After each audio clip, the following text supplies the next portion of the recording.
Pinball searching after.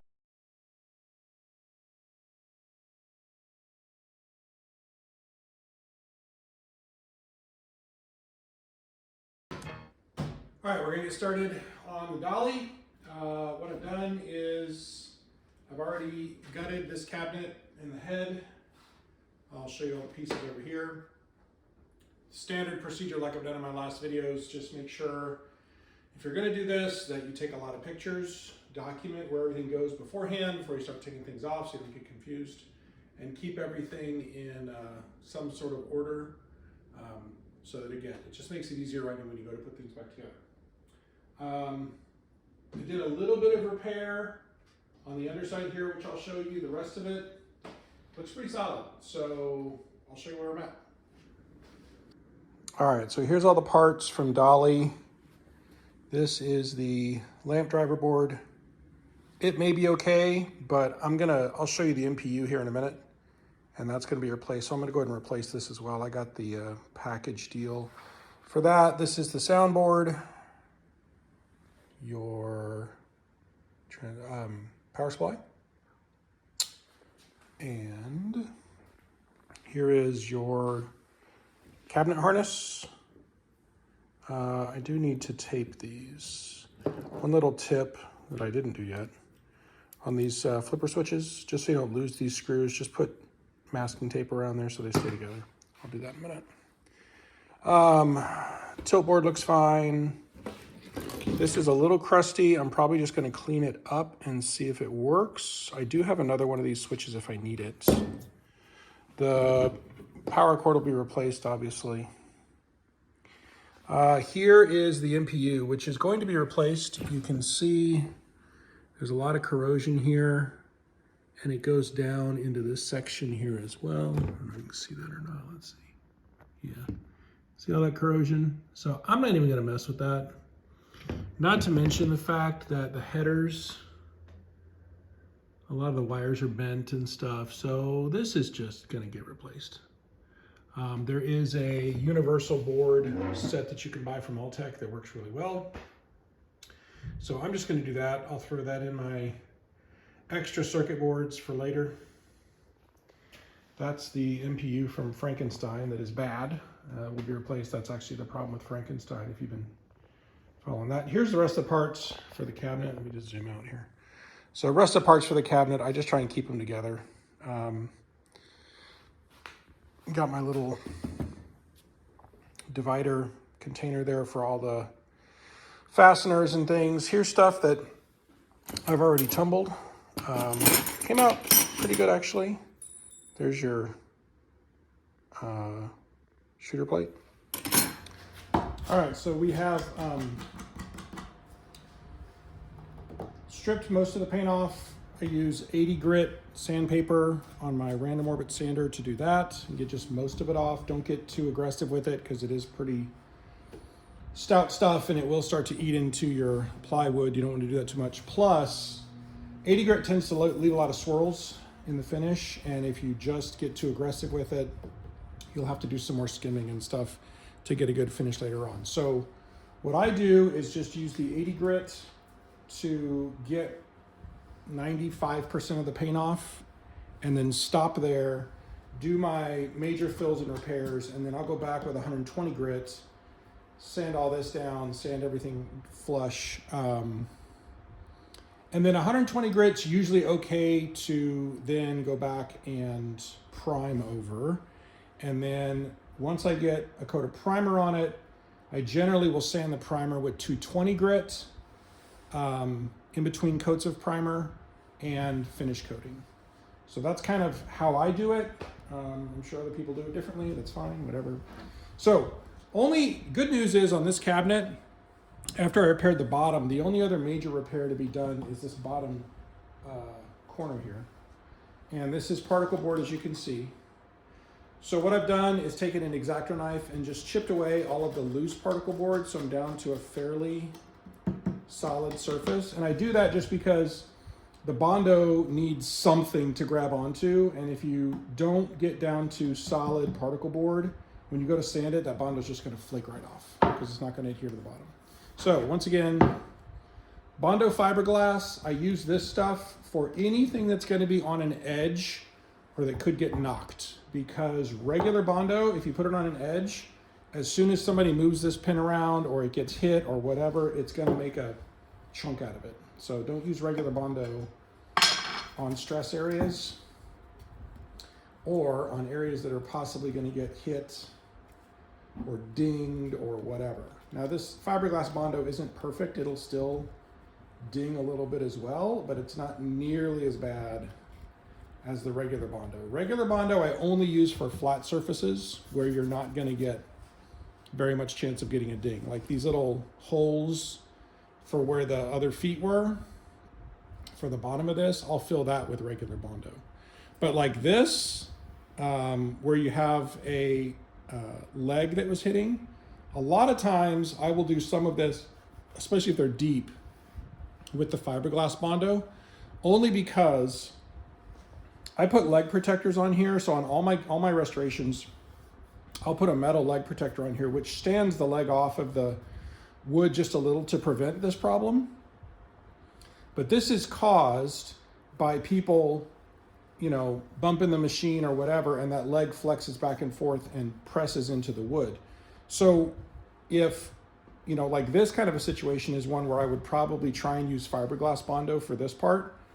Because again, if somebody's moving this machine and it's hitting it, if I use regular Bondo, you don't want it to chip right out and then your finish looks terrible.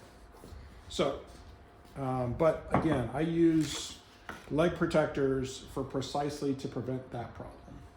Or I guess they're called cap protectors, but whatever. So I'm just gonna get some of this stuff out of here. Onto my little paper plate.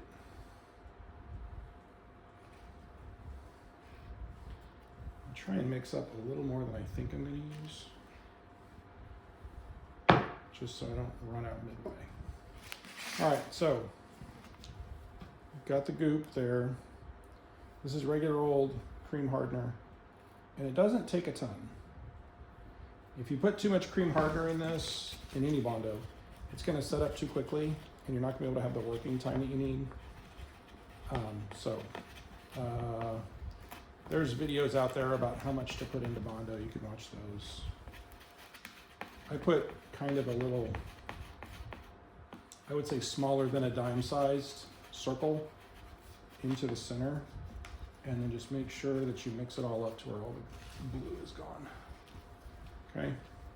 So you're not going to be able to tell color change on this fiberglass stuff because it still stays green. So you can't go off of that like you can with regular Bondo, where it turns the Bondo a different color, the actual hardener does. So I just put this on here pretty thick because I want it to be able to sand flush and fill the entire defect, so I don't have to hopefully refill it again. I still sometimes have to, but if you're kind of aggressive the first time, you won't have to do as much refilling when you're done. As you can see, I'm getting the bottom side as well. Again, my point here, not that anyone necessarily cares what the bottom looks like, but I'm trying to get it to where it's stable and kind of almost using this fiberglass Bondo as reinforcement for this crappy particle board. So again, like over here, it's not as obvious, but there's another area that's been eaten out.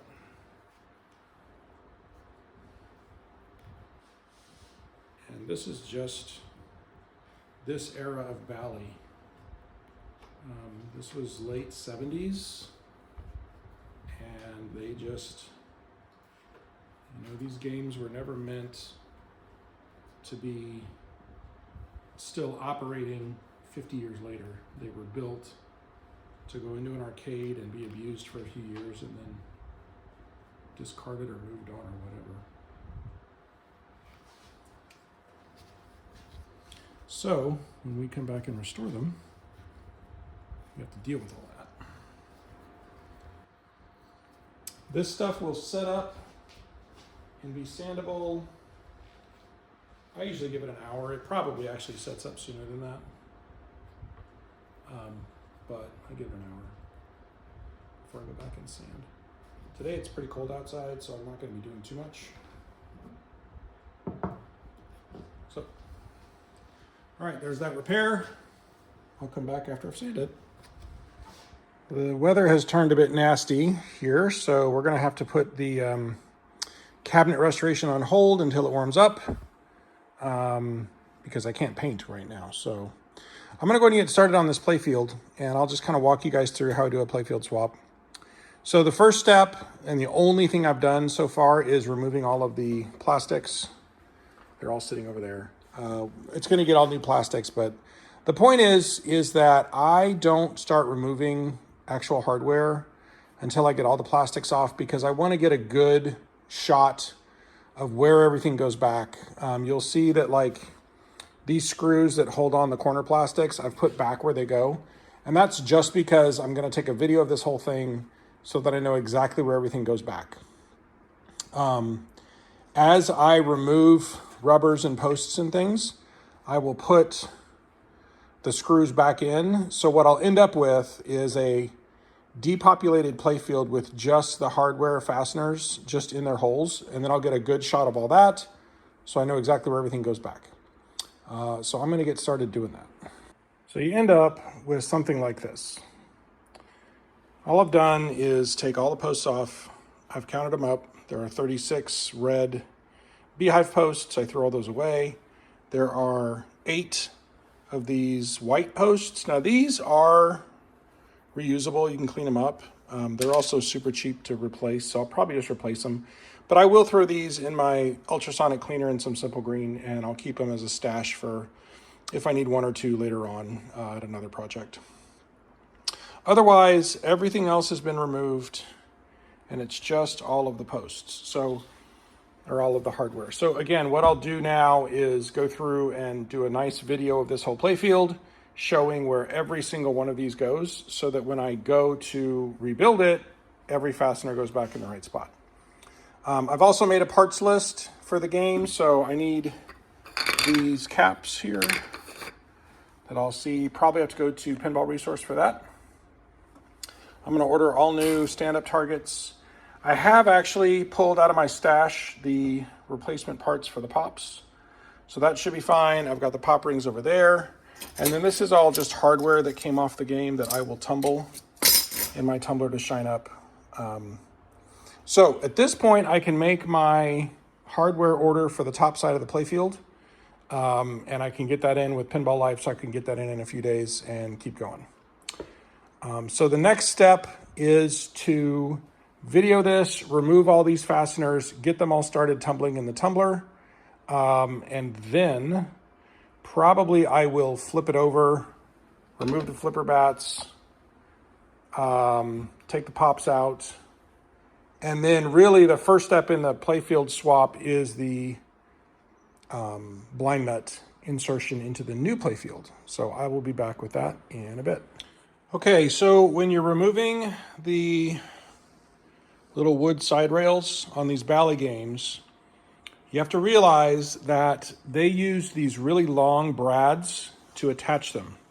So there's going to be 2 or 3 screws in the back, but they didn't screw them in all the way across. So what you have to do is remove the screws, and then what I use is my little scraper thing and a little hammer there, and I'll just get that right at the seam and just pry it up slowly all the way down, and then you'll be able to work it free. And then what I do is hammer the brads backwards and pull them out. So let me show you what it looks like as I work it through. All right, I'm gonna see if I can try and show you what I'm doing here. So I got it started up at the top, okay? And I've got a little seam running here, and I just put the tool in, pry it up, move it down, pry it up, and just work all the way down. And I'm going to reuse these, so I'm trying to do as little damage as I can. And as long as you kind of pry, let's see if I'm doing that there.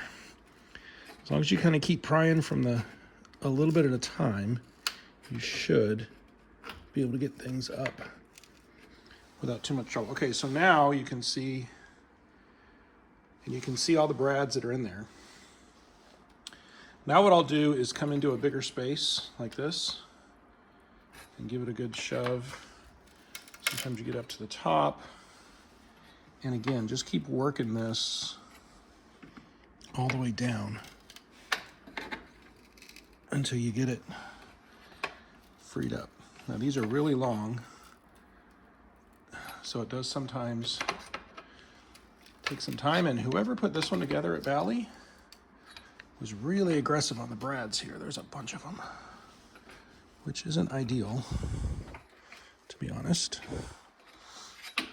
There's more work for me, but yeah, somebody was over exuberant here. Most of the time, there's only about, I don't know, 7 or 8 of them. This one has like, I don't know how many that is, 12. It's making it hard to kind of get it to come free. There we go. Okay, so there's that. Now what I'm going to do is take my hammer and just go straight backwards this way. Tap these out to where I can grab them with pliers on the other side. So I'll show you what that looks like. Okay, so you can see what I've done now is just hammer them backwards until there's a little bit out the other side. You grab those with pliers and just work them out. Okay, so both rails are now off. I got to take these out. And again, that's just a safety thing. You can see one got me when I was taking it out. So just take those out so you don't end up sticking yourself. Now, here's the deal with this, okay? All of these have a lock nut on the back side that has to be removed. If you don't know that and you try and just take this out with a screwdriver, you will 1000% shear this off. So don't do that. These back pieces on any Valley that I've ever worked on, they're all lock nutted on the back. So you either can do this before and take this hoop piece off before you take the sides off, or just do what I'm doing and get it up on its end and then take them off. So I'm going to take these off and then I'll take these pieces out. And now we have all the rails off, sitting over there. Minimal damage, only to the underside, which won't be seen anyway. And here are all the wonderful brads that we had to remove to get rid of that.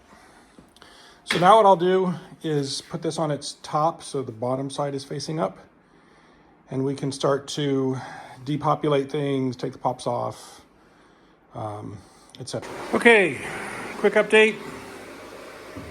What I've done on the new playfield is installed all of the blind nuts, okay? And you'll notice that the smaller ones get a little set screw, the bigger ones don't. The bigger ones tend to hammer in better, the little prongs take. These ones almost always flatten out. So the set screws are there to keep them from backing out. Also, these big ones are where the ball gate goes, or the guides for the little metal hoop at the top. So those don't move that much. So they don't really get a side screw. You can put one in there if you want to, but it's not required, okay? So the next step is to install the pop bumper nails. So to do that, just so you can see, here's the new playfield. Ooh, so pretty. Okay, CPR. All right, so come over here to the old one. And what I've done, I'll show you this one as an example. So I cut the leads to the pop socket for the light bulb, pulled the whole thing out. And the only thing you need to save if you're going to replace everything is this spring. Don't forget this little spring, because that's your spring for your pop skirt. And don't forget that. The rest of it is in the trash, okay? Then what you're going to do is you're going to hammer these pop nails backwards to where they're flush. And then what you should be able to do is unscrew them from the other side. You can also, if you want to, if you're not going to reuse this playfield, which this one isn't going to be reused, you can take a little punch and just punch them and hammer them all the way out. That'll work too. But you need to get all 9 pop nails out. and then clean those, and those need to be installed on the other playfield before you do anything else. Right?